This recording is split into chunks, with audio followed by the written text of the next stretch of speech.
ತೇಜ್ ಪ್ರಭು ನ್ಯೂಸ್ಗೆ ಸ್ವಾಗತ. ಅಸ್ಸಾಂ ರಾಜ್ಯದ ಜೋಹರ್ತ್ನಲ್ಲಿ ಭಾರತೀಯ ವಾಯುಪಡೆಯ AN-32 ಸಾರಿಗೆ ವಿಮಾನ ಅಪಘಾತದಲ್ಲಿ 5 ವಾಯುಯೋಧರು ಹುತಾತ್ಮರಾಗಿರುವುದಕ್ಕೆ ರಕ್ಷಣಾ ಸಚಿವ ಸನ್ಮಾನ್ಯ ಶ್ರೀ ರಾಜನಾಥ್ ಸಿಂಗ್ ತೀವ್ರ ಸಂತಾಪ ವ್ಯಕ್ತಪಡಿಸಿದ್ದಾರೆ.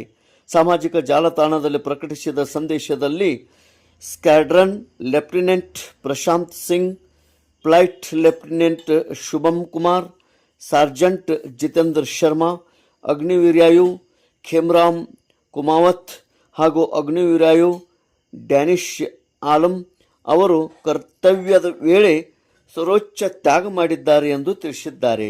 ಅವರ ಧೈರ್ಯ, ಸೇವೆ ಮತ್ತು ರಾಷ್ಟ್ರದ ಮೇಲಿನ ಸಮರ್ಪಣೆಯನ್ನು ದೇಶ ಸದಾ ಹೆಮ್ಮೆ ಮತ್ತು ಕೃತಜ್ಞತೆಯಿಂದ ಸ್ಮರಿಸಲಿದೆ ಎಂದು ರಾಜನಾಥ್ ಸಿಂಗ್ ಹೇಳಿದ್ದಾರೆ. ಜೊತೆಗೆ ಮೃತ್ಯು ಯೋಧರ ಕುಟುಂಬಗಳಿಗೆ ಹೃತ್ಪೂರ್ವಕ ಸಂತಾಪ ಸೂಚಿಸಿ ಈ ದುಃಖದ ಸಮಯದಲ್ಲಿ ರಾಷ್ಟ್ರವು ಅವರೊಂದಿಗೆ ದೃಢವಾಗಿ ನಿಂತಿದೆ ಎಂದು ಭರವಸೆ ನೀಡಿದ್ದಾರೆ. ತೇಜ್ ಪ್ರಭು ನ್ಯೂಸ್, ಅಸ್ಸಾಂ.